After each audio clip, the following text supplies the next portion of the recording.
نحمده ونصلي على رسوله الكريم اما بعد فاعوذ بالله من الشيطان الرجيم بسم الله الرحمن الرحيم رب اشرح لي صدري ويسر لي امري واحلل عقدة من لساني يفقهوا قولي. الحمدللہ ذوالحج کا مہینہ شروع ہو چکا ہے اور ہم اس کے پہلے عشرے میں ہیں. ذوالحج کا یہ پہلا عشرہ سارے سال پہ بھاری. ان 10 دنوں میں انسان جو بھی نیک عمل کرتا ہے اس کا اجر و ثواب بہت زیادہ بڑھ جاتا ہے. رسول اللہ صلی اللہ علیہ وسلم نے فرمایا کسی بھی دن کیا ہوا عمل اللہ تعالیٰ کو ان 10 دنوں میں کیے ہوئے عمل سے زیادہ محبوب نہیں. یعنی آپ جو بھی اچھے اچھے کام کرتے ہیں جو اللہ تعالیٰ کو پسند آتے ہیں آپ سے، ان سب کے مقابلے میں یعنی کام وہی ہوتا ہے جو بھی نیکی کا کام آپ کرتے ہیں. نماز پڑھتے ہیں، روزہ رکھتے ہیں، صدقہ خیرات کرتے ہیں، ذکر اذکار کرتے ہیں، وہ کام عام دنوں میں بھی آپ کرتے ہیں، سال کے باقی دنوں میں بھی کرتے ہیں. لیکن جو اجر و ثواب ان دنوں میں ملتا ہے اسی کام کے کرنے کا، وہ باقی میں نہیں. تو صحابہ نے پوچھا اے اللہ کے رسول صلی اللہ علیہ وسلم، جہاد فی سبیل اللہ بھی نہیں؟ آپ نے فرمایا جہاد فی سبیل اللہ بھی نہیں مگر وہ شخص جو اپنی جان و مال کے ساتھ نکلے اور کچھ واپس لے کر نہ آئے. یعنی اس کی جان بھی جائے، اس کی سواری بھی، یعنی ہر چیز ختم ہو جائے. جیسے کبھی کوئی کریش ہو جاتا ہے نا جہاز وغیرہ، تو اس میں جہاز بھی جاتا ہے اور جہاز چلانے والا بھی اور انسٹرکٹر بھی اور سیکھنے والا بھی، سارے ختم ہو جاتے ہیں. تو وہ بالکل انیوژل سا واقعہ ہوتا ہے. تو اس کا درجہ اور اس کا مقام بہرحال اپنی جگہ ہے اور اس کا اجر بھی نیت کے ساتھ ہے. لیکن اس کے علاوہ کوئی کام جو سال بھر انسان کرتا ہے اس کے مقابلے میں جو ان دنوں میں کرتا ہے اس کا اجر و ثواب کہیں زیادہ ہے. یہ اللہ کی خاص رحمت ہے کہ اس نے ہمیں موٹیویٹ کرنے کے، ہمیں نیکیوں پر جمانے کے مختلف طریقے اور مختلف حربے بتائے.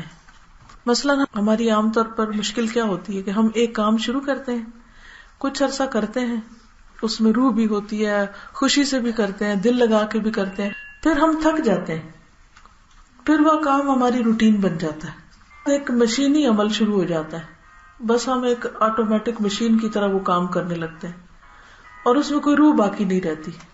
پھر کیا ہوتا ہے، پھر رمضان آتا ہے، پھر دوبارہ سے ہر چیز تازہ ہو جاتی ہے. رمضان گزرتا ہے، پھر آہستہ آہستہ پھر ہم اس روٹین میں آنے لگتے ہیں. تو سال کے اختتام سے پہلے اللہ سبحانہ وتعالی ہمیں پھر ایک دفعہ اٹھا کھڑا کرتے ہیں کہ تم اور زیادہ شعور کے ساتھ اچھی طرح دل لگا کر اچھے کام کرو.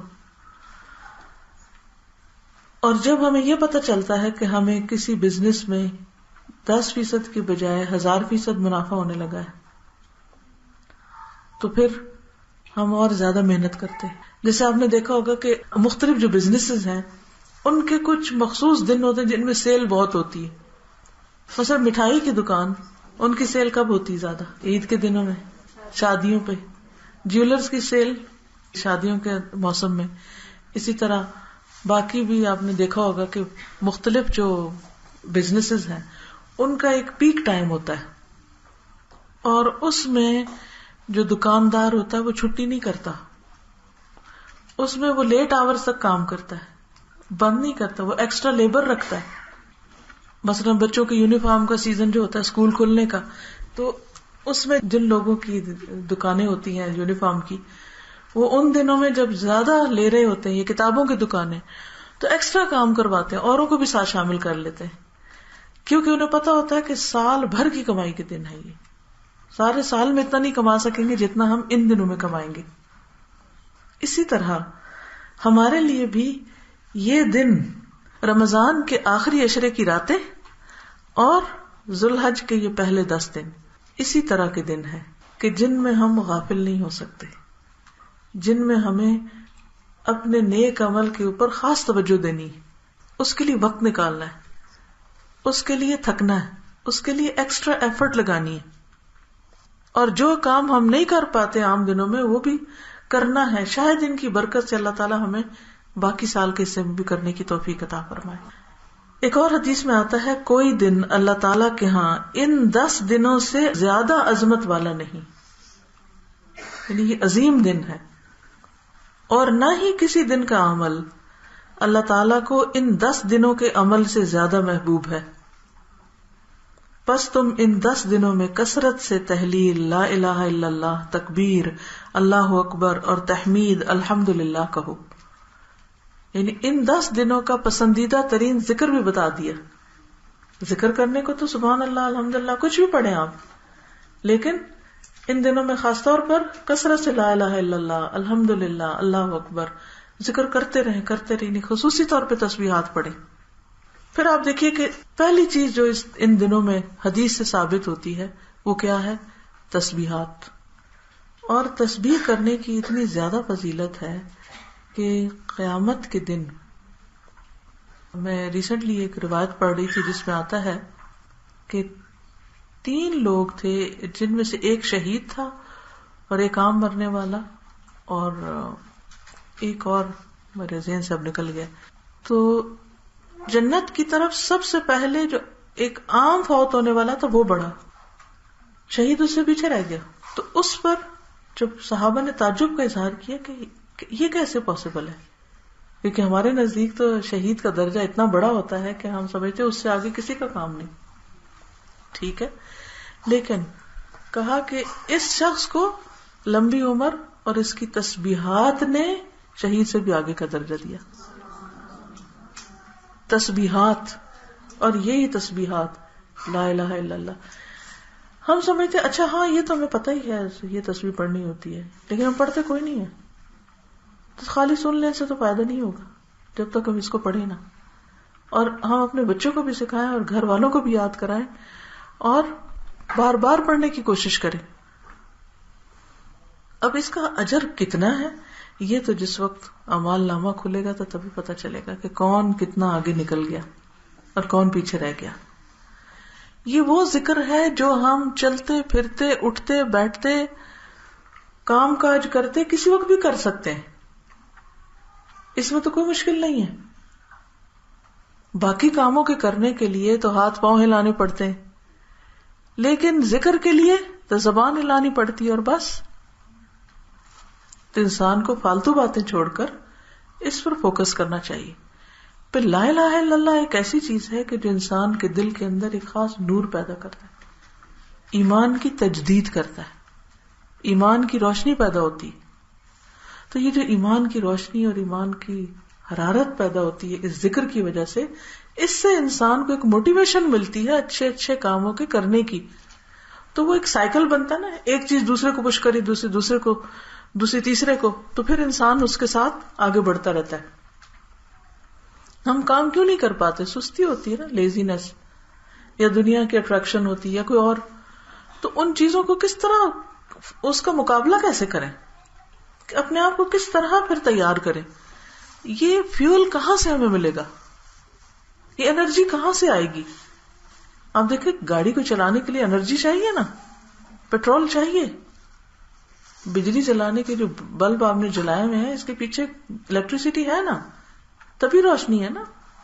کوئی بھی انجن چلانے کے لیے پاور چاہیے. اسی طرح ہمارا انجن وہ بھی کسی پاور سے چلتا ہے. اس کی پاور کیا ہے؟ اس کی پاور اللہ کا ذکر ہے، اللہ کے ساتھ ایک کنیکشن ہے، اللہ کے ساتھ ایک تعلق ہے. ہم دنیا کے کاموں میں اتنے مصروف ہو جاتے ہیں کہ ہمارا کنیکشن ویک ہو جاتا ہے. انٹرنیٹ کا کنیکشن جب ویک ہوتا ہے تو کیا ہوتا ہے؟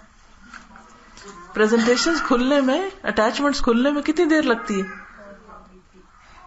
چھوٹی سی فائل بھی کھولنی ہو تو مصیبت پڑ جاتی ہوتا ہے کہ نہیں؟ تو پھر آپ کہتے ہیں اچھا کیا ہے، اس کو کیا، اس کو کیا، دیکھتے ہیں تو پتہ چلتا ہے جی وہ انٹرنیٹ کی سپیڈ ہی کم ہے.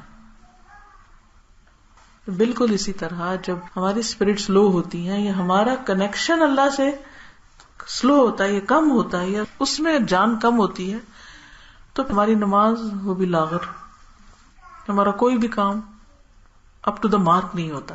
اور اس کی بنیادی وجہ ایمان کی طاقت کا کمزور ہونا ہے. اور ایمان کی طاقت اللہ کے ذکر اور اللہ کے شکر اور اللہ کے ساتھ کنیکشن کے ساتھ بڑھتی. اس کے لیے نبی صلی اللہ علیہ وسلم نے خود طریقہ بتا دیا کہ یہ تکبیریں پڑھو، تسبیح پڑھو، فرق پڑے گا. پھر آپ دیکھیے کہ اس عشرے کے اندر عرفہ کا دن ہے. عرفہ کا دن 9 ذی الحج جو ہے وہ دن ایسا ہے کہ جس میں اللہ سبحانہ وتعالی سال بھر کے مقابلے میں سب سے زیادہ گردنیں آگ سے چھڑاتے ہیں، یعنی حاجیوں کی. شیطان اپنا سر پیٹتا ہے، اپنے سر پہ مٹی پھینکتا ہے اور روتا ہوا چیختا ہوا نکل جاتا ہے جب وہ یہ دیکھتا ہے کہ اتنے سارے لوگ ان کو معافی مل گئی، معافی کا پروانہ مل گیا، ان کی ساری زندگی کے گناہ معاف ہو گئے. وہ کہتا ہے کہ میں نے اس شخص کو ساری زندگی بہکایا، 50 سال 60 سال میں اس کے پیچھے لگا رہا اور یہ میرا بندہ بن کے رہا، اور اب یہاں آ کر اس نے سچے دل سے توبہ کی اور اس کو معاف کر دیا گیا. انسانوں کی اس کثرت سے ملنے والی اس معافی کی وجہ سے شیطان پریشان ہوتا ہے. دیکھیے کہ لیلۃ القدر کی بھی بڑی فضیلت ہے، لیکن ہمیں پتہ نہیں ہوتا کہ لیلۃ القدر ہے کس دن، مگر 9 ذی الحج تو ہمیں پتہ ہوتا ہے کس دن ہے. تو اس دن ہمیں بھی عرفات والوں کے ساتھ دعاؤں میں شریک ہو جانا چاہیے. ٹھیک ہے ہم وہاں اس خاص میدان میں نہیں پہنچ سکے، اس خاص مقام پہ نہیں پہنچ سکے، لیکن اللہ تو ہر جگہ ہی ہے نا، وہ ہر ایک کی سنتا ہے. اگر اس دن ان سب بندوں کو دیکھ کر اللہ کی رحمت جوش میں آتی ہے تو ہم بھی اس کے بندے ہیں، ہم بھی اللہ کی رحمت کو پکارے کہ اللہ تعالیٰ تو ہمیں بھی معاف کر دے. اگر ان کا نام تو انہیں بخشش کرنے والوں میں لکھا اور ہماری حیثیت توفیق نہیں ہے وہاں پہنچنے کی تو ہمیں یہاں معاف کر. اس لیے عرفہ کے دن میں خاص طور پر دعائیں استغفار کی، اور وہ زوال زور کے بعد. اور عرفہ کے دن کا روزہ 2 سال کے گناہوں کی معافی کا ذریعہ ہے. تو ذکر کے بعد خاص طور پر روزے کا اہتمام کریں. ویسے تو سارے ذی الحج کے پہلے 9 دنوں میں، کیونکہ 10ویں تو عید ہوتی ہے، عید والے دن تو نہیں کرتے، تو اور 10ویں تاریخ جو یوم النحر، اس کو یوم الحج الاکبر بھی کہا گیا، جس دن قربانیاں ہوتی ہیں. تو قربانی صدقے کی بہترین قسم ہے. یہاں پر ہم 9 تاریخ کو روزہ رکھیں، 10 تاریخ کو قربانی کریں، اور اس میں جان کا صدقہ جو ہے وہ انسان کے لیے کئی بلاؤں کو ٹالتا ہے، کئی مشکلات کے لیے آسانی کا سبب ہوتا ہے. اس کی کیا وجہ؟ اس میں صرف پیسے نہیں لگ رہے ہوتے، بلکہ اس میں بھوکوں کے لیے کھانے کا انتظام بھی ہوتا ہے. اس کے کئی ایک فائدے ہیں قربانی کرنے کے، اس لیے اس کا اہتمام بہت ضروری ہے. اب کئی لوگ پوچھتے ہیں کہ ہم پہ لازم ہے یا نہیں، ہمارے پاس اتنا سونا کوئی نہیں، ہمارے پاس اتنا پیسہ کوئی نہیں، کئی ایک باتیں کرتے ہیں اور اسی کشمکش میں الجھے رہتے ہیں، پتہ نہیں مجھے میرے اوپر ہے یا نہیں. یہ بات نہیں ہے، بات یہ ہے کہ مجھے شوق ہے کہ نہیں کچھ کرنے کا. اگر آپ کو ایک انگوٹھی خریدنے کا شوق ہو تو آپ کو بیٹیاں ڈال کے انگوٹھی خریدیں گے، کوئی ڈیزائن پسند تو آ جائے، پھر آپ دیکھیں کیسے حاصل کرتے ہیں آپ اس کو. کچھ بھی پاپڑ بیل کے آپ اس کو حاصل کریں گے. مجھے یاد ہے اپنی ایک اسٹوڈنٹ کے بارے میں کہ اس کو ہیرے کی انگوٹھی کا بہت شوق تھا، اور وہ کہتی تھی اللہ نے میری زندگی میں ساری خواہشیں پوری کیا، میری یہ آخری خواہش ہے، اس کے لیے میں نے اب کام کرنا ہے. اور وہ کام کرتی تھی اور پیسے جمع کرتی تھی، اور پھر اس کے بعد انہوں نے خریدی، اور جس دن خریدی اس دن مٹھائی لے کر آئیں کہ دیکھو میں نے ہیرے کی انگوٹھی خرید لی. تو میں نے کہا کہ شوق کی بات ہے نا، کہ انہوں نے اپنے ساتھ ایک عہد کر لیا کہ یہ میں نے پہن کے چھوڑنی ہے. شوہر بعض اوقات نہیں لے کر دیتے، لیکن عورتوں کو عمومی طور پر زیورات کا شوق ہوتا ہے تو اپنے لیے بنا لیتی ہیں، کچھ نہ کچھ خریدتی رہتی ہیں، اور کچھ نہیں، جس کو جس چیز کا شوق ہے وہ کر لے گا. تو اگر ہیرے جواہرات سے ہماری محبت ہے تو اتنی محبت اگر اللہ تعالیٰ سے ہو جائے یا اس سے بڑھ کے ہو جائے تو یہ ہو نہیں سکتا کہ ہم قربانی نہ کریں، کسی طرح بھی کریں گے. نبی صلی اللہ علیہ وسلم بہت امیر تھے، بہت کچھ تھا آپ کے پاس، ہیرے جواہرات کے ڈھیر تھے، کہ اس کے بعد وہ کہتے ہیں ہاں اب میں ایک حصہ گائے میں ڈال دیتا ہوں، بڑا احسان ہے. آپ کو معلوم ہے کہ حضرت ابوبکر صدیق رضی اللہ تعالیٰ عنہ کو جب آپ نے امیر حج بنا کے بھیجا تو ان کے ساتھ 20 اونٹ بھیجے قربانی کرنے کے لیے اپنی طرف سے، اور جس سال آپ خود حج پہ گئے 100 اونٹ قربان کیے، 100 اونٹ. سوچیں ذرا، یعنی 100 اونٹ کی لائن بھی آپ سوچیں نا، اور گننا ہی صرف شروع کر دیں تو بھی آپ دیکھیں کہ کتنا مشکل ہو جائے. ہمارے یہاں تو پورے خاندان میں ایک اونٹ نہ ہو، کیونکہ ہم نے تو وہ پیسے کہیں اور لگائے ہوئے. اب آپ دیکھیے کہ ہر شخص کی اپنی کچھ پرائرٹیز ہوتی ہیں. کسی کو دنیا کمانی، کسی کو آخرت کمانی. کچھ دنیا کے لیے کام کرنے والے تو کچھ آخرت کے لیے کرنے والے ہوتے. ہمیشہ ہمیں ایک بات یاد رکھنی چاہیے کہ دنیا کے لیے کام تو کرنا ہے، مگر آخرت والآخرت خیر و ابقا، وہ بہتر بھی ہے اور باقی رہنے والی بھی ہے. دنیا کی جتنی بھی چیزیں ہوں ختم ہو جائیں گی، بلکہ دنیا کے ایسے شوق پیدا کریں جو آپ کی آخرت کے لیے مددگار ہوں. جیسے سلیمان علیہ السلام نے کہا تھا انی احببت حب الخیر عن ذکر ربی، میں نے مال کی محبت اپنے رب کی یاد کی وجہ سے اختیار کی، کہ یہ گھوڑے جو ہیں یہ مجھے رب کی یاد دلاتے ہیں. تو ہر شخص جانتا ہے کہ کس طریقے سے وہ اصل مقصد کو پورا کرے. تو بہرحال اس عشرے کی فضیلت اس وجہ سے بھی زیادہ ہے کہ اس میں ساری عبادتیں اکٹھی ہو جاتی ہیں، نماز، روزہ، حج، زکوٰۃ یا صدقہ. اور صدقے میں بھی بہترین صدقہ یعنی جان کا صدقہ، جانوروں کی قربانی کا صدقہ، جو مشرق سے مغرب تک کے مسلمان جو ہیں وہ کسی نہ کسی طرح اس کو پورا کرتے ہیں. اور پھر خاص طور پر ذکر الہی، کثرت کے ساتھ اللہ کا ذکر اور تکبیرات. صحابہ کرام جو تھے وہ بازار میں نکل جاتے تھے صرف اونچی بلند آواز سے تکبیریں پڑھنے کے لیے، تاکہ ان کو دیکھ کے باقی لوگ بھی. بعض صحابہ جو تھے چھت پہ چڑھ جاتے تھے، اس زمانے میں لاؤڈ سپیکر جو نہیں ہوتے تھے، اور بلند آواز سے تکبیریں پڑھتے تھے تاکہ نیچے جو گزر رہے ہیں اور باقی لوگ ہیں وہ بھی پڑھیں. تو کوشش یہ کریں کہ گھر کے اندر ٹیپ پر یا کمپیوٹر پہ یا کہیں نہ کہیں لگا دیں، کیونکہ آپ کو کہیں گے نا اچھا تکبیر پڑھو تکبیر پڑھو تو پھر الجھیں گے لوگ. لیکن اگر آپ پلے کر دیں گے تو اس سے کیا ہوگا کہ وہ خود ہی وہ بھی ساتھ بولنا شروع کر دیں گے، اور ایک ایمان میں عجب اضافہ ہوتا ہے. آپ نے کبھی عید پڑھی ہو تو عیدگاہ میں تکبیریں پڑھی جا رہی ہوں، یا پھر حرم سے تکبیرات جو آتی ہیں، اگر آپ ان کو سنیں تو آپ کا ایک دم ایمان تازہ ہوگا، ایک دم آنسو آنے لگیں گے. اللہ کی ہر کوئی اللہ کی بڑائی بیان کر رہا ہے. تو یہ بہت ضروری ہے کہ ہم ان دنوں میں جانوروں پر بھی اللہ کا نام لیں، زبان پر بھی ہمارے اللہ کا نام، یعنی اللہ کے نام کی بڑائی بیان کریں، اللہ اکبر کہیں. پھر اسی طرح یہ ہے کہ عید کا خاص اہتمام کریں تاکہ بچوں کو بھی فیل ہو کہ یہ ہماری خوشی کا دن ہے. جس دن جو کام کرنے کے لیے کہا جاتا ہے اس کو کرنا ہی تو عبادت ہے.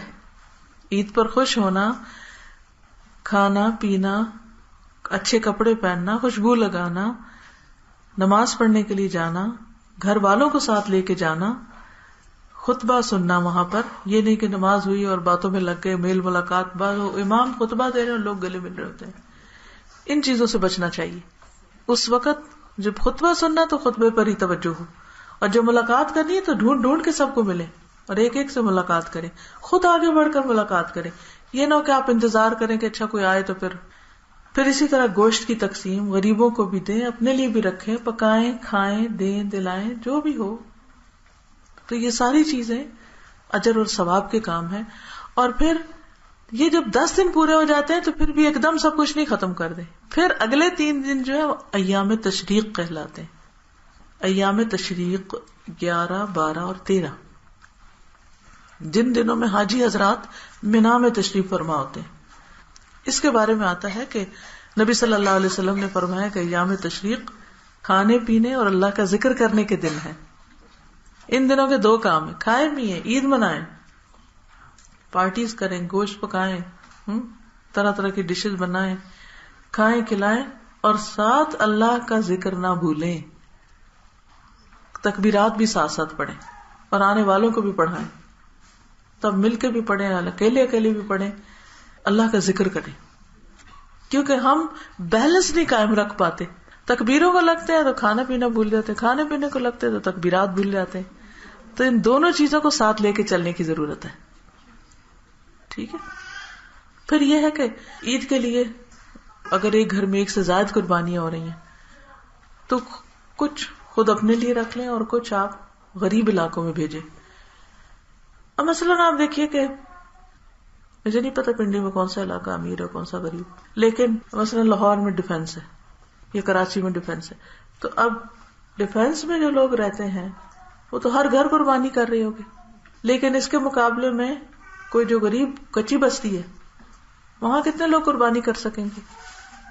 یا کوئی گاؤں ہے تو وہاں تو نہیں قربانی. اچھا ہم کیا کرتے ہیں, ہم 2-2-3 دن بکرے کر رہے ہیں, اس گھر میں بھی اس میں بھی, وہ اس کو بھیج رہا ہے وہ اس کو بھیج رہا ہے, برابر کر لیا.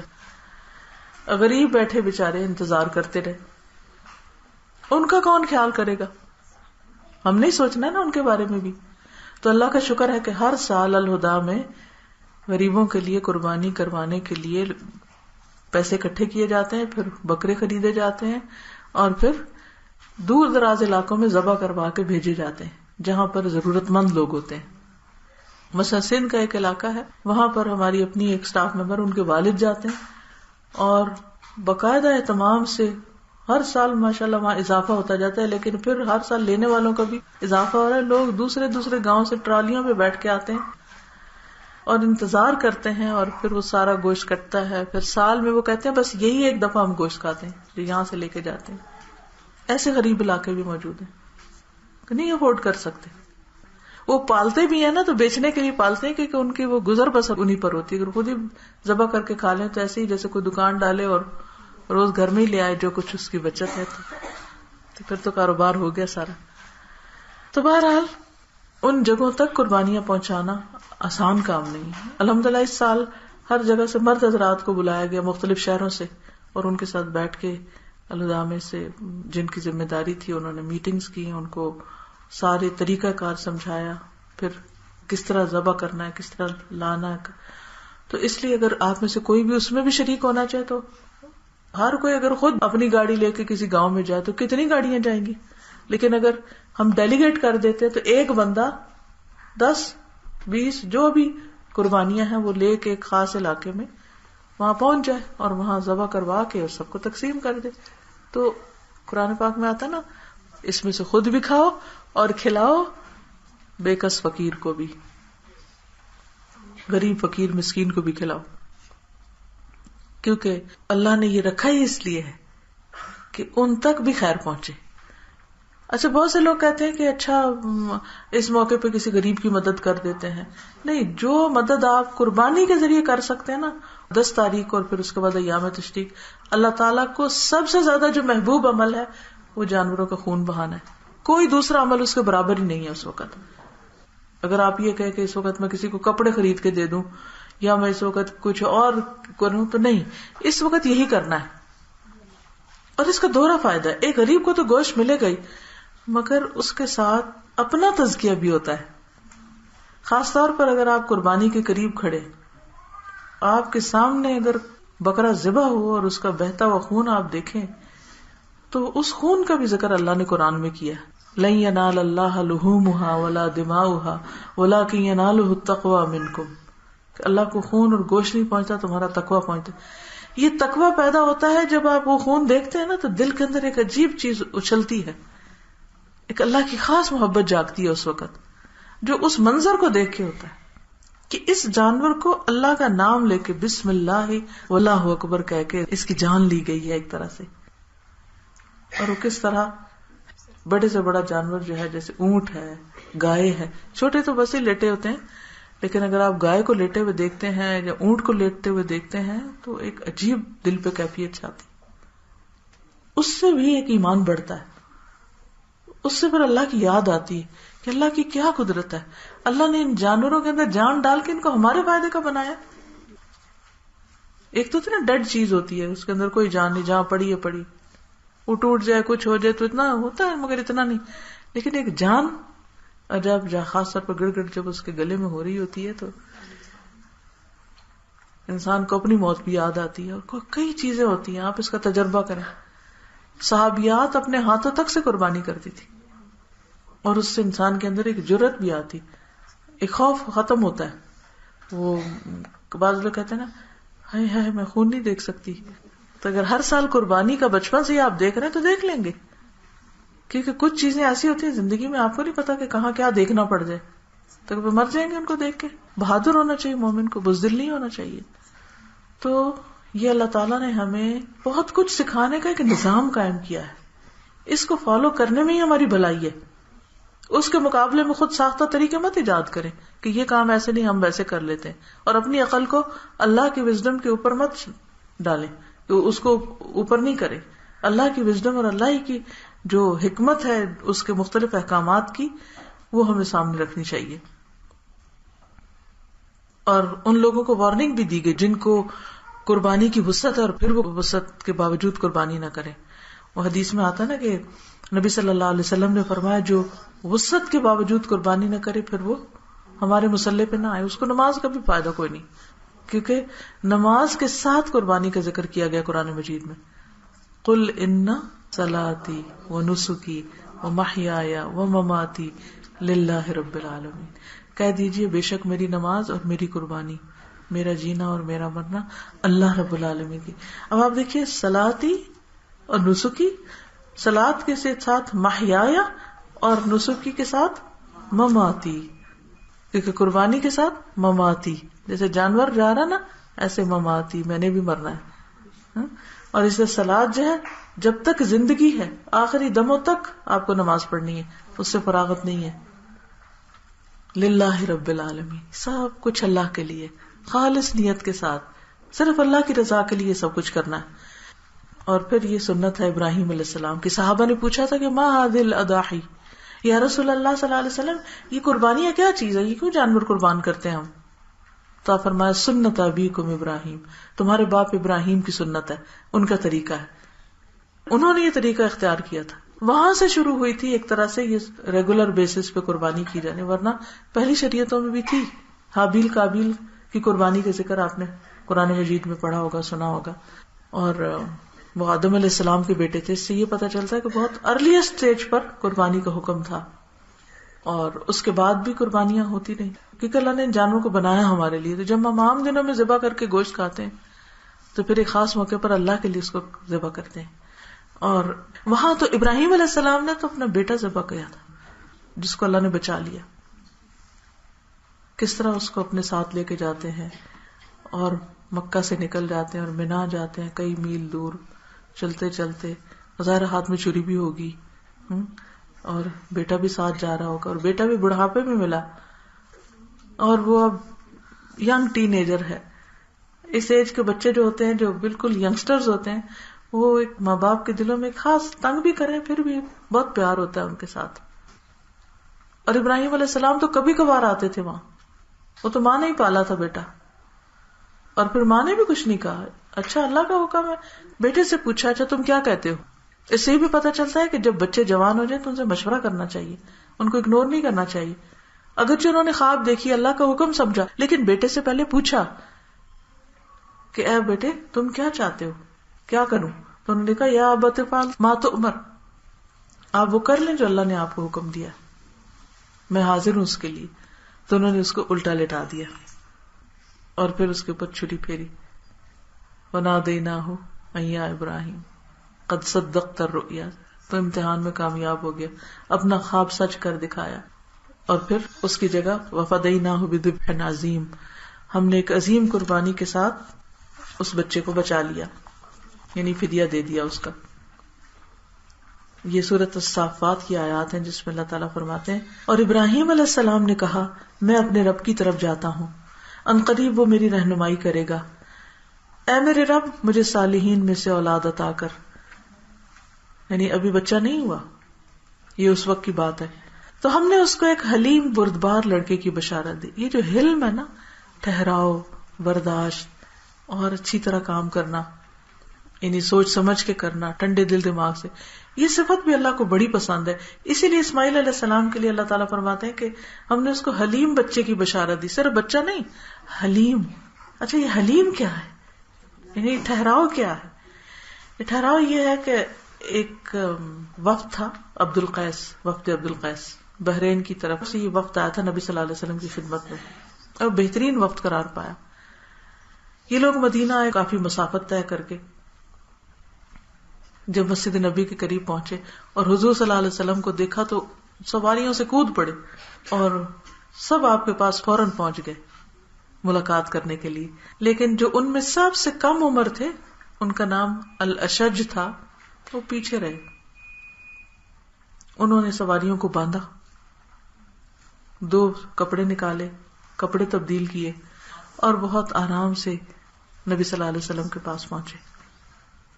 تو آپ نے فرمایا کہ تم میں 2 خوبیاں ایسی ہیں جو اللہ تعالیٰ کو بہت محبوب ہیں، الحلم والانات.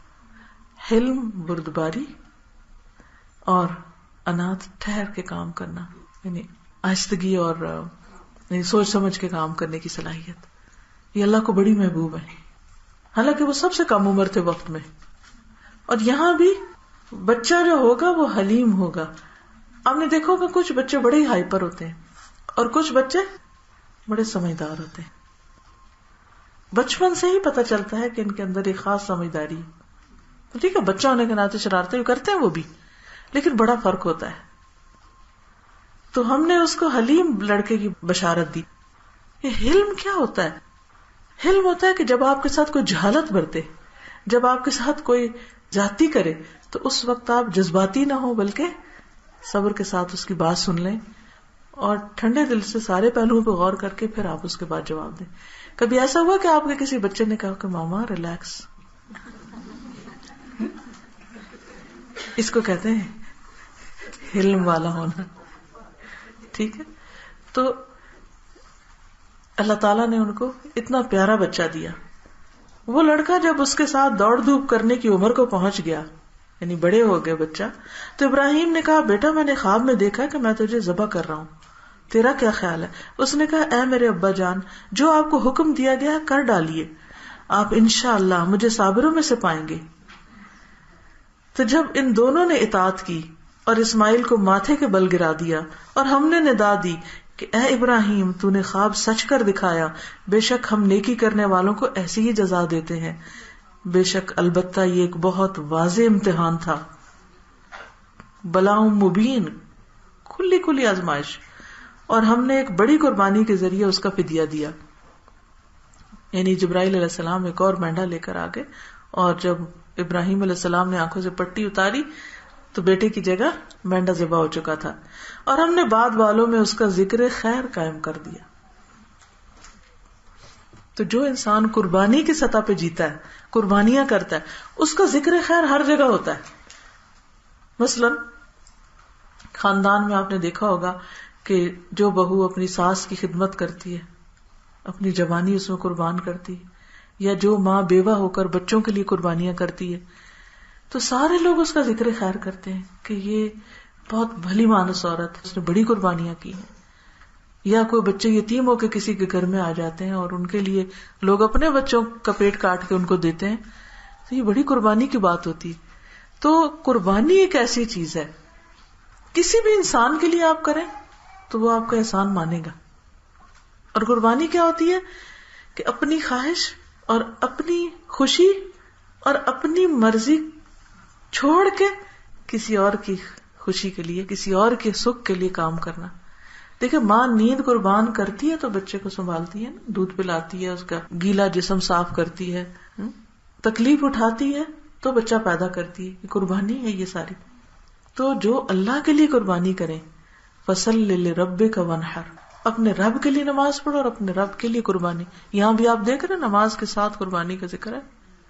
تو قربانی اتنی اہم عبادت ہے کہ انسان کے اندر واقعی خوبصورت جذبات پیدا کر دیتی ہے. تو اس لیے شوق سے قربانی کرنی چاہیے، بوجھ سمجھ کے نہیں، اور بہت زیادہ بال کی کھال اتار کے اس سے بچنے کی کوشش نہیں کرنی چاہیے. کیونکہ یہ تو محبت کا، تو آپ کو کسی کو تحفہ دینا ہو تو آپ کیا کرتے ہیں؟ آپ پوچھتے ہیں کہ میں صاحب نصاب ہوں تو پھر تحفہ دوں. اس کو تو ہم نہیں کہتے کہ، اس کو تو ہم کہتے ہیں کہ نہیں بھائی جس کو جو دینا ہے دینا ہے، یہ تو دینا ہے، اب عزت کا سوال ہے. تو بہرحال خلاصہ کلام یہ ہے کہ یہ دن بڑی کمائی کے دن ہے، ان میں غفلت نہیں برتنی، ان میں عام دنوں کی نسبت زیادہ عبادت کی کوشش کریں. چاہے سارے دن روزہ رکھیں، یعنی جتنے بھی دن ہیں، صدقہ خیرات زیادہ کریں، یا ذکر زیادہ کریں، یعنی کچھ نہ کچھ کریں صحیح. سارے دنوں پہ بھاری ہیں، پورے سال کی کمائی کے دن ہے ایک طرح سے. جیسے رمضان کی راتیں جاگ جاگ کے آخری عشرے کی آپ نے کمائی کی اعتکاف کر کے، اسی طرح یہ دن ڈے ٹائم جو ہے ان کا یہ افضل ترین ٹائم ہے. اس سے فائدہ اٹھائیں. اللہ تعالی ہم سب کو نیک ہدایت دے اور ہم کو عمل کی توفیق دے. وآخر دعوانا الحمدللہ رب العالمین. کیا جو لوگ مر جاتے ہیں ان کی قربانی دی جا سکتی ہے؟ بالکل دی جا سکتی ہے. ایک روایت میں آتا ہے کہ نبی صلی اللہ علیہ وسلم نے حضرت علی سے کہا تھا کہ میرے بعد تم میرے حصے کی قربانی کرنا، اور وہ جب تک زندہ رہے حضور صلی اللہ علیہ وسلم کے لیے قربانی کرتے رہے. اس عشرے میں بالوں اور ناخنوں کا کاٹنا منع ہے، جبکہ چہرے کے غیر ضروری بال جو بہت ہی شرمندگی کا باعث ہیں ان کا کیا کیا جائے؟ یہ اکثریت کی پریشانی. کچھ نہیں ہوتا 10 دن، کیا شرمندگی؟ جو ہماری حقیقت ہے وہ ہے. اور آپ دیکھیے کہ اب تو گزر گیا، ورنہ آخری دن میں اگر آپ کر لیں تو 8 دن گزر ہی جاتے ہیں، نکل ہی جاتے ہیں. میں کوئی سوچتی ہوں کہ کبھی اتنے کانشیس ہم اپنے گناہوں کے بارے میں ہو جائیں نا کہ گناہ ہمارے شرمندگی کا باعث ہے اللہ کے سامنے، اور قیامت کے دن رسوائی کا باعث ہے. تو ہم کتنی الرٹ زندگی گزاریں. یہ ان بالوں سے زیادہ بڑا مسئلہ ہے. تو ہمیں کیا کرنا ہے؟ بس کوئی بات نہیں، 8-10 دن اعتکاف کر لیں، نہ جائیں لوگوں کے پاس جو آپ کو شرمندہ کریں. یہ کچھ کارڈز ہیں جیسے تکبیرات کے، یہ بھی گھر میں یاد دہانی کے لیے آپ لگا سکتے ہیں. سب کو تحفہ دیں، آپ آگے صدقہ کریں تاکہ لوگوں کو فائدہ پہنچے. یہ حضرت اسماعیل کی قربانی کی نظم ہے، یہ بھی بڑی خوبصورت ہے، پڑھ کے سنائیں بچوں کو. اور کیونکہ قربانی کا بھی اصل مقصد تقویٰ کا حصول ہے، تو تقویٰ کی دعائیں ہیں، یہ بھی آپ قربانی کے گوشت کے ساتھ آپ دوسروں کو تحفہ دے سکتے ہیں. ذوالحجہ اور قربانی جو لیکچر میں نے آج دیا ہے، یہ کچھ سال پہلے دیا تھا، تو اس کی کیسٹ اگر اوروں کو سنوانا چاہیں تو یہ بھی موجود ہے. جو قربانی کرتا ہے تو افضل تو یہی ہے کہ اسی گوشت سے کھولا جائے، چاہے کلیجی، چاہے کوئی کلیجی جلدی پک جاتی ہے، اس لیے ہمارا یہ ٹرینڈ ہے کہ پہلے کلیجی پکا لیتے ہیں تاکہ جلدی سے کھائیں، بھوک لگی ہوتی ہے. صحابیات اپنے چھوٹے دودھ پیتے بچوں کو بھی کچھ نہیں کھانے کو دیتی، تو ان کو کھلونوں سے بہلاتی تھی. لیکن اگر کسائی شام تک نہ آئے تو پھر اتنا لمبا روزہ نہیں رکھ سکتے، پھر کسی بھی چیز سے کھول لیں، گول گپے سے یا کوئی دہی بلے سے. کیا قربانی کرنے کے لیے شوہر کی اجازت ضروری ہے؟ شوہر کو ہر چیز میں اعتماد میں لیا کریں، چوری چوری کام نہ کیا کریں، پھر گھر میں لڑائیاں پڑتی ہیں. ٹھیک ہے، اوکے. سبحان اللہ والحمد للہ ولا الہ الا اللہ واللہ اکبر ولا حول ولا قوة الا باللہ العلی العظیم. اللہم صلی علی محمد وعلی آل محمد کما صلیت علی ابراہیم وعلی آل ابراہیم انک حمید مجید. اللہم بارک علی محمد وعلی آل محمد کما بارکت علی ابراہیم وعلی آل ابراہیم انک حمید مجید. ربنا آتنا فی الدنیا حسنۃ وفی الآخرۃ حسنۃ وقنا عذاب النار. ربنا لا تزغ قلوبنا بعد إذ هديتنا وهب لنا من لدنك رحمة إنك أنت الوهاب. ربنا هب لنا من أزواجنا وذرياتنا قرة أعين واجعلنا للمتقين إماما. یا رب العالمین، جو کچھ ہم نے پڑھا ہے، سنا ہے، اس پر عمل کی توفیق عطا فرما. اللہ ہمیں زیادہ سے زیادہ نیکیاں کرنے کی توفیق عطا فرما. یا اللہ اپنے پسندیدہ کاموں کے لیے ہمارا سینہ کھول دے اور ہمارے راستے آسان کر دے. یا حی یا قیوم برحمتک نستغیث. اللہ ہم سب پر اپنی رحمت نچھاور فرما، ہماری اولادوں کو ہدایت عطا فرما، نیکی کے راستے ہمارے لیے آسان کر دے. لا الہ الا اللہ وحدہ لا شریک لہ، لہ الملک ولہ الحمد وہو علی کل شیء قدیر. لا حول ولا قوة الا باللہ. لا الہ الا اللہ، لا نعبد الا ایاہ، لہ النعمۃ ولہ الفضل ولہ الثناء الحسن. لا الہ الا اللہ مخلصین لہ الدین ولو کرہ الکافرون. یا اللہ پاک تمام بیماروں کو صحت کاملہ عطا فرما. اللہ جتنی بہنیں آئی ہیں ان کا آنا قبول فرما، جو بیمار ہیں انہیں صحت عطا فرما. یا اللہ جنہوں نے ہمیں یہ جگہ دی ہوئی ہے ان کو بہترین جزا عطا فرما اور ان کی دنیا اور آخرت کی مشکلات آسان فرما. یا اللہ ہمارے والدین پر اپنی رحمت فرما. رب ارحمہما کما ربیانی صغیرا. ربنا تقبل منا إنك أنت السميع العليم وتب علينا إنك أنت التواب الرحيم وصلى الله تعالى على خير خلقه محمد وعلى آله وأصحابه وأهل بيته أجمعين برحمتك يا أرحم الراحمين إلهي آمين. سبحانك اللهم وبحمدك نشهد أن لا إله إلا أنت نستغفرك ونتوب إليك. السلام علیکم ورحمۃ اللہ وبرکاتہ.